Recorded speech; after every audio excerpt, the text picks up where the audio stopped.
menjelaskan tentang sistem pencernaan, yaitu tentang struktur sistem pencernaan. Tujuannya adalah dapat mengurutkan bagian dari sistem pencernaan. Alat dan bahan yang digunakan, yang pertama gambar sistem pencernaan, terus yang kedua alat tulis. Landasan teori dalam sistem pencernaan ini, yang pertama, sistem pencernaan adalah proses perubahan dan penyerapan sari makanan yang berupa nutrisi-nutrisi yang dibutuhkan tubuh dengan bantuan enzim yang memecah molekul makanan kompleks menjadi sederhana sehingga mudah dicerna tubuh. Di mana proses penyederhanaan makanan terjadi secara mekanis dan kimiawi. Pencernaan secara mekanis adalah cara menghaluskan, memecah makanan dengan menggunakan otot, sedangkan secara kimiawi adalah cara mencerna makanan dibantu dengan zat kimia. Zat kimia tersebut disebut dengan enzim. Alat pencernaan dari mulut.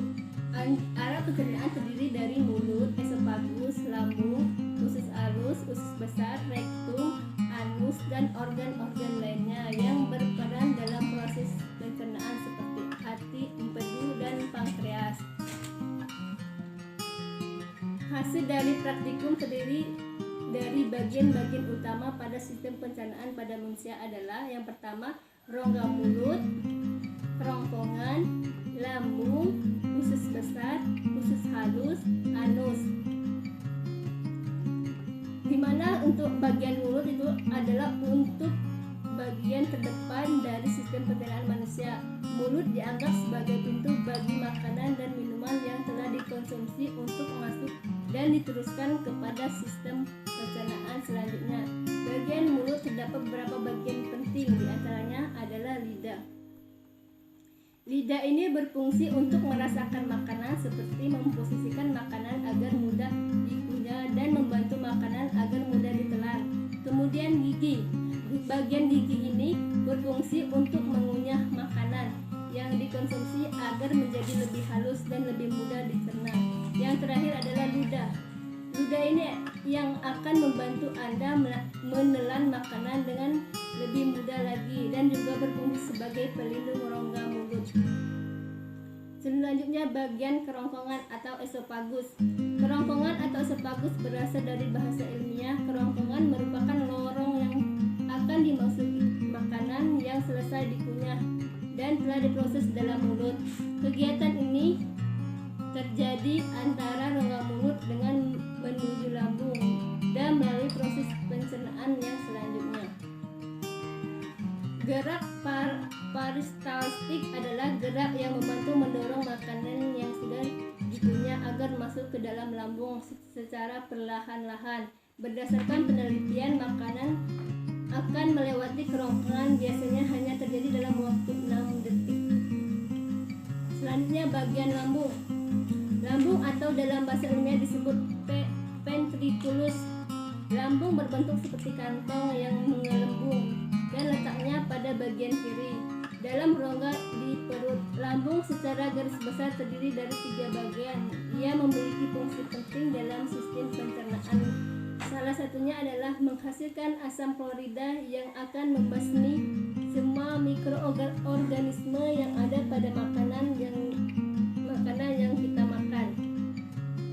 Selanjutnya bagian usus halus.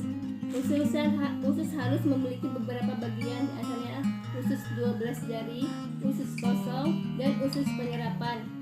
Ada banyak proses kimia yang terjadi pada usus halus karena di dalam usus halus juga memproduksi bagian macam enzim yang dapat mengubah beberapa zat makanan menjadi kandungan yang dibutuhkan tubuh agar lebih mudah diserap. Selanjutnya bagian usus besar. Usus besar adalah tempat sisa makanan kemudian berada dan nantinya akan dibusukkan menggunakan bakteri Escherichia coli sehingga bisa menjadi kotoran atau fesis yang kemudian akan dibuang melalui anus. Selanjutnya yang terakhir rektum atau anus. Rektum ini adalah bagian paling ujung dari usus besar. Rektum inilah yang disebut sebagai jalur yang akan dilalui kotoran menuju ke tempat pembuangan terakhir, yaitu anus. Pada saat kotoran memasuki rektum, maka itu berarti tempat penyimpanan kotoran yang berada di atasnya sudah penuh, dan pada saat itulah seorang akan merasakan sakit perut serta keinginan untuk buang air besar. Sedangkan anus seperti yang kita semua ketahui merupakan lubang bagian kotoran yang akan dikeluarkan dari dalam tubuh untuk dibuang. Nah, adapun kesimpulan dari praktikum ini adalah sistem pencernaan manusia adalah sebuah sistem penting yang membantu manusia dalam mencerna makanan dan minuman yang dikonsumsi menjadi zat yang lebih mudah dicerna oleh tubuh dan diambil bagian kandungan penting di dalamnya yang bermanfaat untuk organ dalam dan di bagian tubuh secara keseluruhan. Hal ini terjadi karena adanya proses perubahan makanan dan penyerapan sari makanan yang berupa nutrisi-nutrisi yang dibutuhkan tubuh dengan bantuan enzim yang memecah molekul makanan kompleks menjadi sederhana hingga mudah dicerna oleh tubuh. Sistem pencernaan manusia dimulai dari proses pemasukan makanan ke dalam mulut atau ingesti, proses pengubah makanan menjadi kecil dan lembut atau dikunyah oleh gigi pencerna atau disebut dengan pencernaan mekanik. Proses mengubah molekul makanan kompleks menjadi sederhana oleh enzim asam bile dan air. Pencernaan itu menggunakan pencernaan kimiawi. Penyerapan nutrisi dan pembuangan kotoran atau proses penyingkiran. Yang terakhir itu pembuangan atau penyingkiran. Nah, mungkin ini saja hasil paparan dari